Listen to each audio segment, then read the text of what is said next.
serio?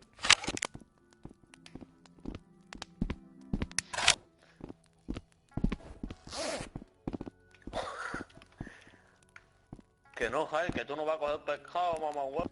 No, que no, mamá verga, que no.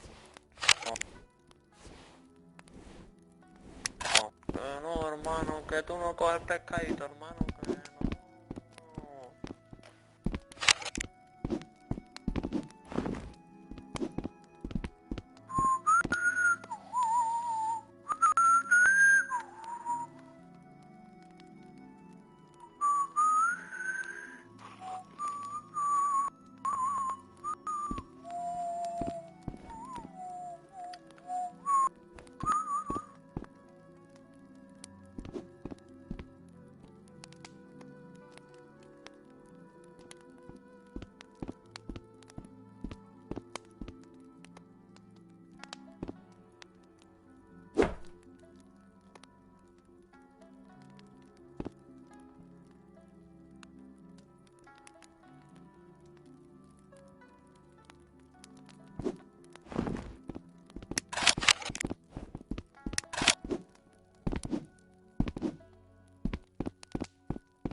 Don't be suspicious. Don't be suspicious.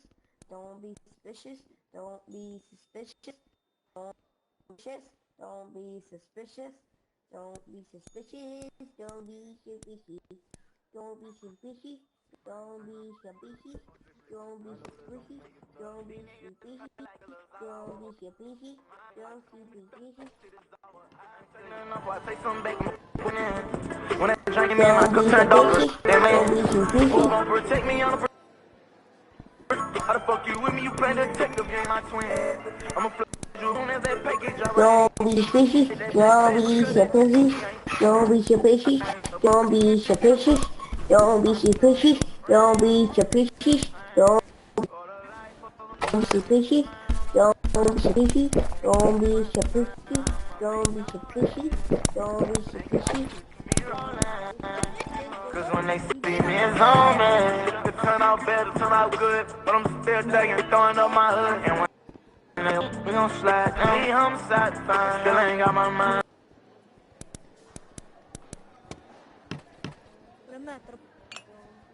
بارك ميوزك الفيلم حبي يبارك ميوزك ان شاء الله. اصبر قلبه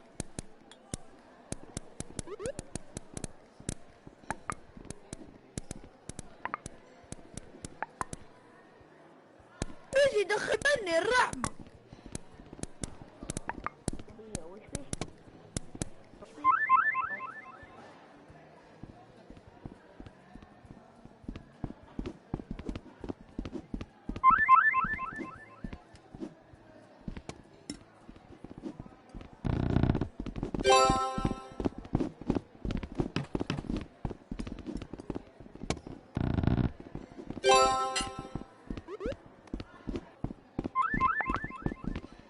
Hello.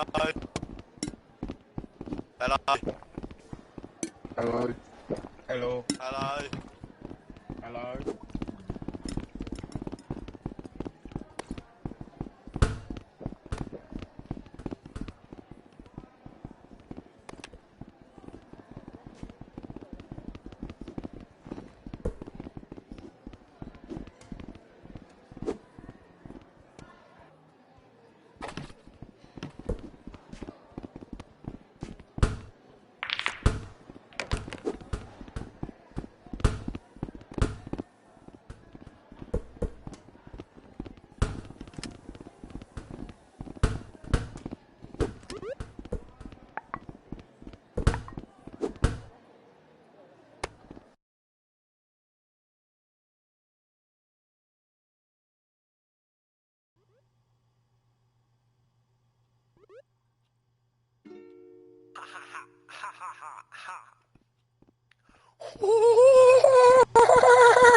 Bueno, venga, dejar.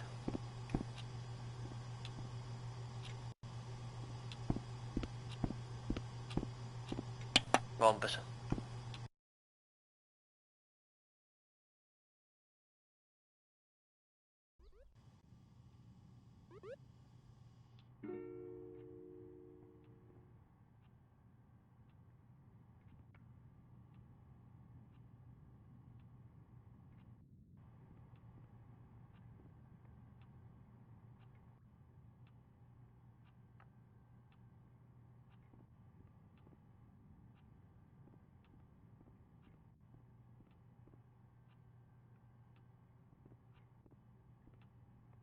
What? Hostia, pues igual, que el juego, bro.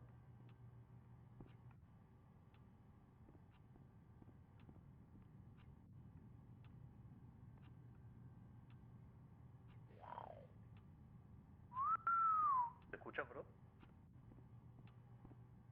Bro. No te escucho, bro. Ponte esta de juego, gay. ¿Y esto cómo va, bro?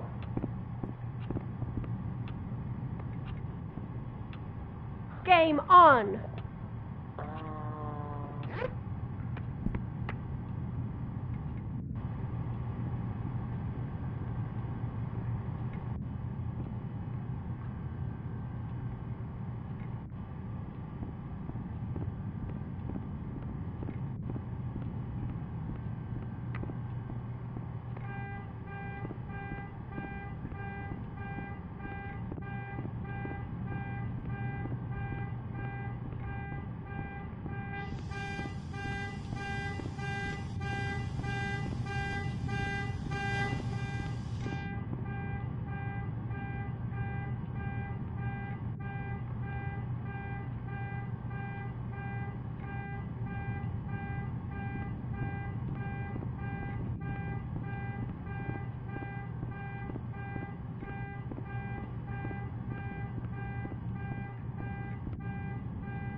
brutal killing took place while the family was gathered at home on a Sunday afternoon. Debate over gun control flares up yet again. We regret to report the murder of a wife and her 2 children by their husband and father. The father purchased the rifle used in the crime at his local gun store 2 days earlier. This brutal killing took place while the family was gathered at home on a Sunday afternoon.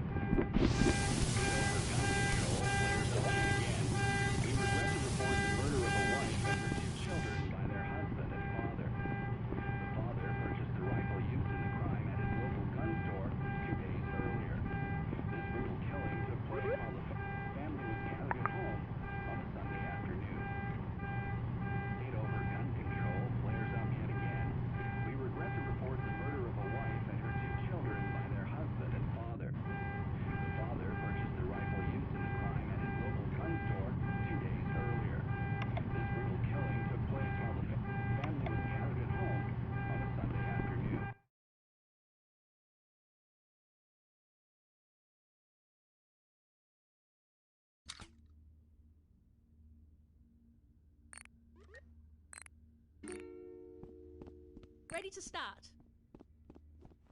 Yeah, come lick it.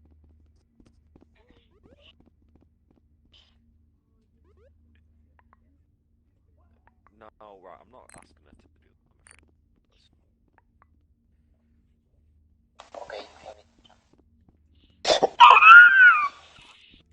¿Qué haces, tío? Estás cagado, güey. ¿Qué dices? Si tú no, si aquí detrás de ti no va nadie, flipado.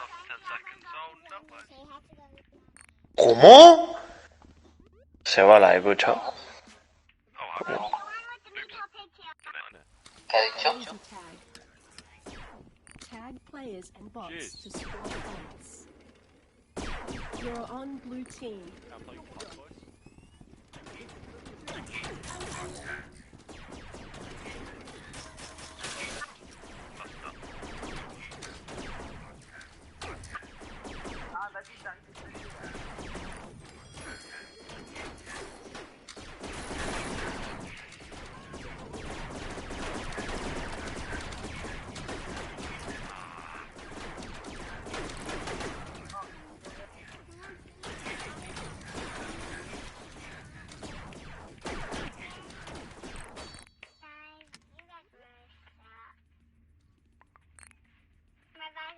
High five, mate.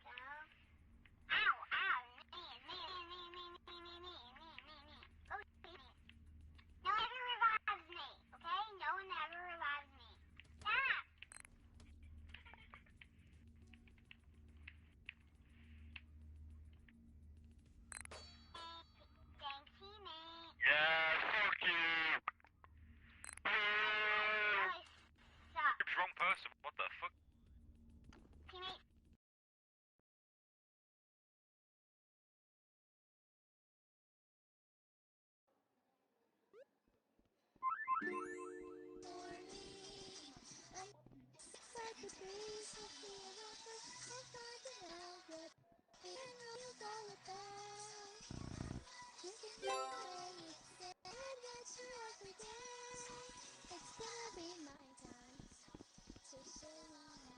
Why are you doing this? Why? You're supposed to win the next time.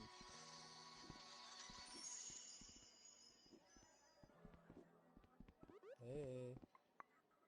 Hey. Can you do me a favor? What? I'm gonna...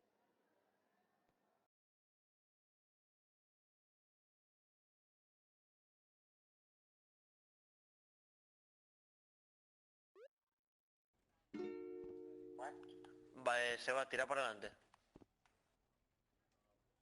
Tira para adelante las escaleras. Sí, sí, tira para adelante.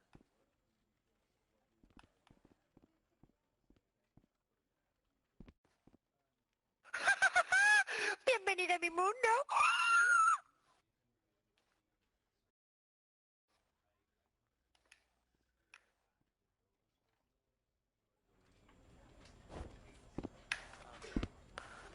¿Te gusta el momento sorpresa? Oh, estoy dando que...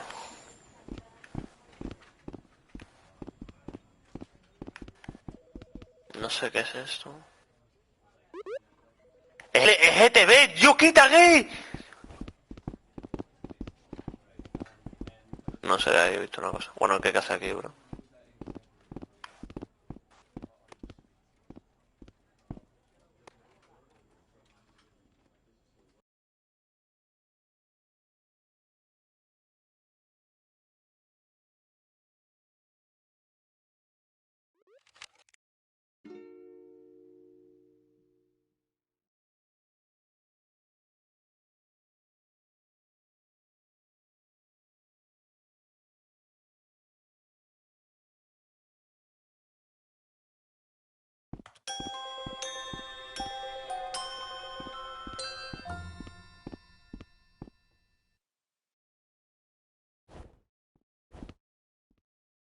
This is the story of a man named Stanley.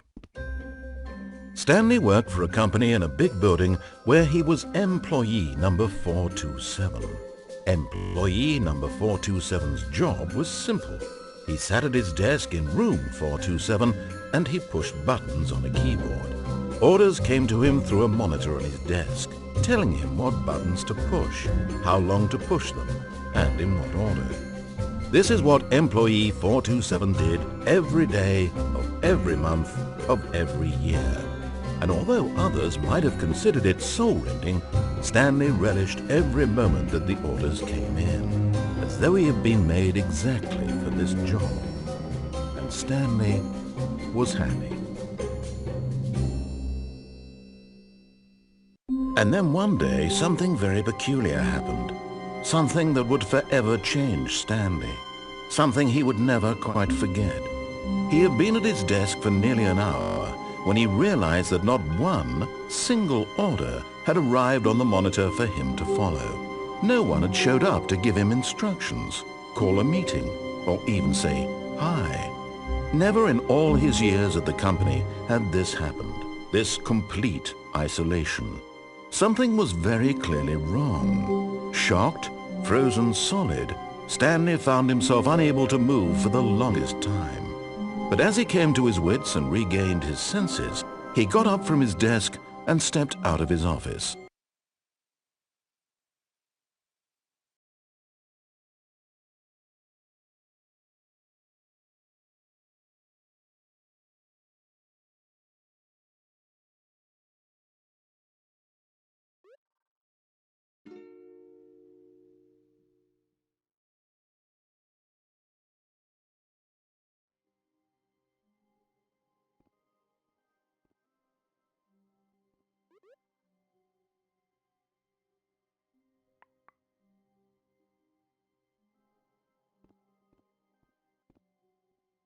All of his co-workers were gone.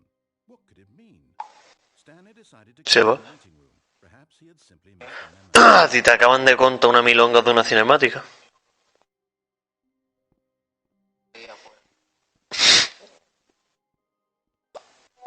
Tremenda milonga me acaban de contar.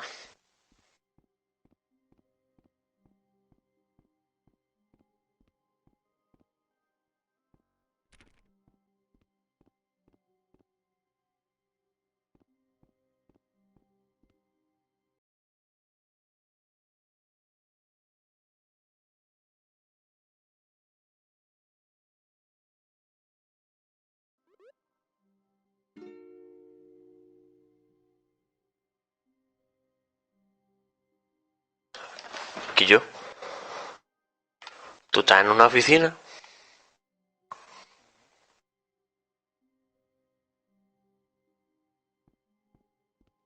When Stanley came to a set of 2 open doors, he entered the door on his left.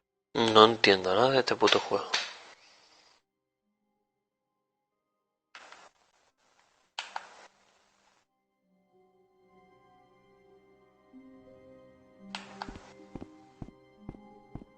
This was Ahora not me he ido a the otro direct lado. way to the meeting room, and Stanley knew it perfectly well.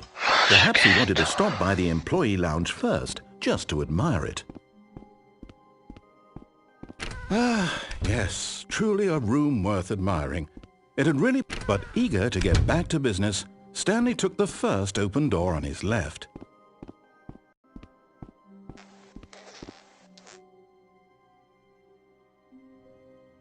And so he detoured through the maintenance section, walked straight ahead to the opposite door, and got back on track. Yet there was not a single person here either. Feeling a wave of disbelief, Stanley decided to go up to his boss's office, hoping he might find an answer there. Caballo a la derecha. ¿Por qué?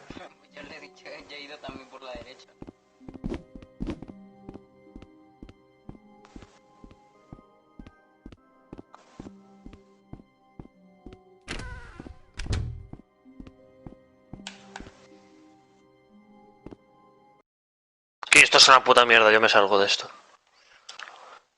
¿Qué? Que yo que no entiendo nada, tío, ¿qué sentido tiene esto?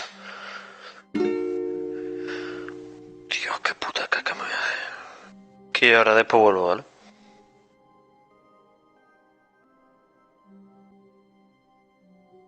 ¿Me has escuchado?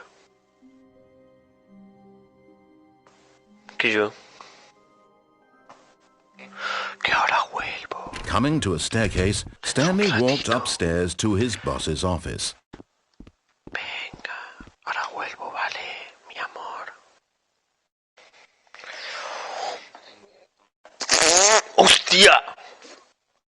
No ha pillado, hermano, no me ha pillado. Era broma, chavales, era broma, But Stanley just couldn't do it. He considered the possibility of facing his boss, admitting he had left his post during work hours. He might be fired for that.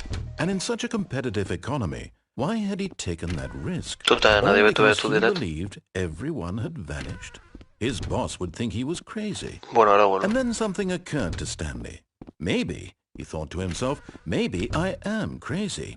All of my co-workers blinking mysteriously out of existence in a single moment for no reason at all? None of it made any logical sense. And as Stanley pondered this, he began to make other strange observations. For example, why couldn't he see his feet when he looked down? Why did doors close automatically behind him wherever he went? And for that matter, these rooms were starting to look pretty familiar. Were they simply repeating? No, Stanley said to himself, this is all too strange. This can't be real.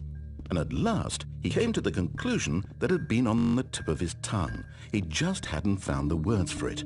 I'm dreaming, he yelled. This is all a dream. Oh, what a relief Stanley felt to have finally found an answer, an explanation. His co-workers weren't actually gone. He wasn't going to lose his job. He wasn't crazy after all. And he thought to himself, I suppose I'll wake up soon. I'll have to go back to my boring real-life job pushing butts. I may as well enjoy this while I'm still lucid. So, he imagined himself flying and began to gently float above the ground. Then he imagined himself soaring through space on a magical starfield, and it too appeared. It was so much fun, and Stanley marveled that he had still not woken up. How was he remaining so lucid? And then perhaps the strangest question of them all entered Stanley's head. One he was amazed he hadn't asked himself sooner. Why is there a voice in my head dictating everything that I'm doing and thinking? Now the voice was describing itself being considered by Stanley, who found it particularly strange. I'm dreaming about a voice describing me, thinking about how it's describing my thoughts, he thought. And while he thought it all very odd and wondered if this voice spoke to all people in their dreams, the truth was that, of course, this was not a dream. How could it be? Was Stanley simply deceiving himself, believing that if he's asleep he doesn't have to take responsibility for himself? Stanley is as awake right now as he's ever been in his life. Now, hearing the voice speak these words was quite a shock to Stanley. After all, he knew for certain, beyond a doubt, that this was in fact a dream.